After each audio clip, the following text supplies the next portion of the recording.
For some people, League of Legends has become a very lonely experience. Players are complaining that Riot's anti-toxicity measures over the years have turned the game into an isolated, silent experience. Others have said that League's increasingly sweaty competitiveness is to blame. So, let's talk about the League of Loneliness.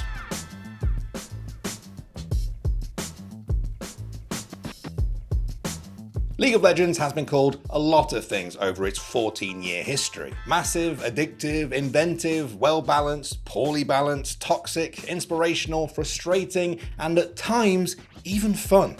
Yeah, but one adjective that's begun to creep in more and more over the years is lonely. For a lot of players, League is starting to feel lonely. Now, the first theory as to why this is Riot's anti-toxicity campaign. A 2019 study by the Anti-Defamation League into hate, harassment, and positive social experiences in online games found that 36% of League players experience frequent harassment. 27% of players surveyed said they eventually ended up quitting or avoiding the game due to harassment, and found that the game ranked 12 out of 15 games studied for positive social experiences. Toxicity is something that Riot had been battling in League of Legends since pretty much day one, and they've introduced a lot of measures to combat it over the years. 10 years ago, Riot introduced temporary chat restrictions for toxic players, limiting their in-game messages for a number of games. 4 years ago, League players became able to permanently mute their teammates and enemies in all games forever. This time last year, Riot introduced disruptive speech detection that automatically mutes toxic teammates. In February of this year, they introduced the ability for players to mute themselves,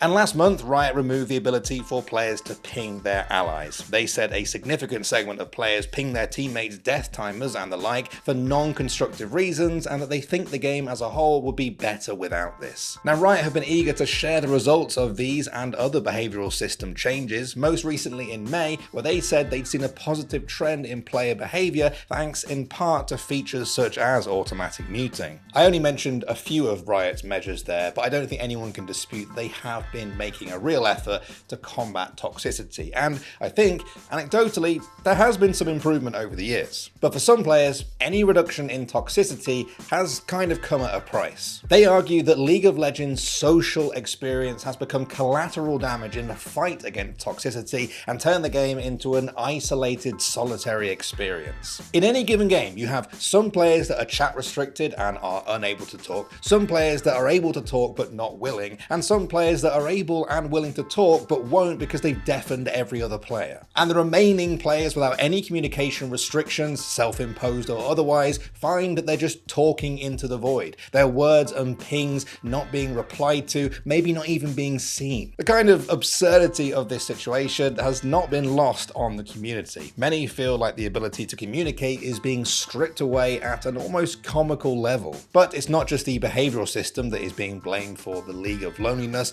Others are blaming it on the try-hard, sweaty nature of the game too. New players are immediately exposed to a world of smurfs who expect them to know the game inside out. All the champions, their abilities, their interactions with each other, items, build paths, early game, mid game, late game strategy, and whatever the meta of the month is. It's a lot, and if new low rank or casual players don't keep up, they're either going to get flamed or soft-inted or end up in that silent bubble we've talked about. Now, some have blamed this hyper-competitive culture on Riot's push for the game to become a sport in its own right, that this mentality has filtered throughout the player base, leaving it a better place to try hard than to socialize. And honestly, this might be a trade-off that Riot are fully aware of. Some have pointed out that the very complexity of the game that has allowed League of Legends to flourish as a spectator sport has created an unfriendly atmosphere for new or casual players who are looking for something friendly and social. The argument here isn't that it's impossible to have a sociable game that caters to competitiveness and tries to stamp out toxicity, just that Riot's approaches to achieve those things may have unintentionally led to a lonely experience. Now, one counter to this argument is the existence of normal games in League of Legends. This is supposed to be the place where you can relax relaxed, free from tryharding, where you're less likely to run into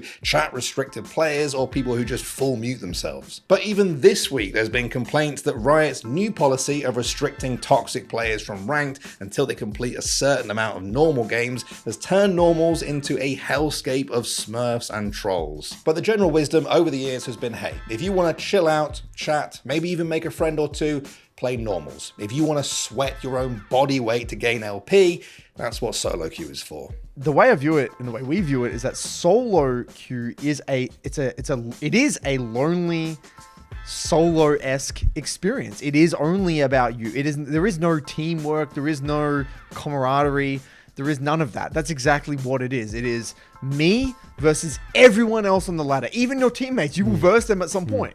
So it's like there is no team. I don't view it as it's not a team game at all. Right, in the grand scheme of things. Now, some of you might call that a cynical view, but I think it's a fair point. Isn't solo queue supposed to be the try-hard experience, even if it's a lonely one? Do Riot owe players a sociable experience in ranked, or have they already carved that space out with normals? I think there is an argument to be made that the loneliness that some players are feeling is an unfortunate but unavoidable byproduct of playing competitive ranked. It's a feeling that may have gotten worse after Riot's ping or chat changes or the game's growing complexity, but not because of them necessarily. Is solo queue in League of Legends, the mode of choice for most players of the game, supposed to offer people a sociable experience, the opposite of the loneliness we've been talking about? Or is it supposed to offer just a hyper-competitive environment where you're not going to get verbally abused or trolled? Because whether or not you think they've been successful in this, that seems to be what Riot values more highly when you look at the changes they've made. So, do you think the League of Loneliness exists? If so, do you think Riot has an obligation to change that experience for the players affected? Or do you think League players are looking for sociability in all the wrong places? This is a gift from my co-worker Massey, who bought me this while we were on the same work trip in the UK. This is a well-known pastry chain, I guess you could call it, in the UK. They basically keep half of like northern England running on any given morning. It's just funny wearing it here in North America because I feel like people might be like, oh, what's that? Is that cool like European clothing brand or something? Like, no, it's literally a pastry shop.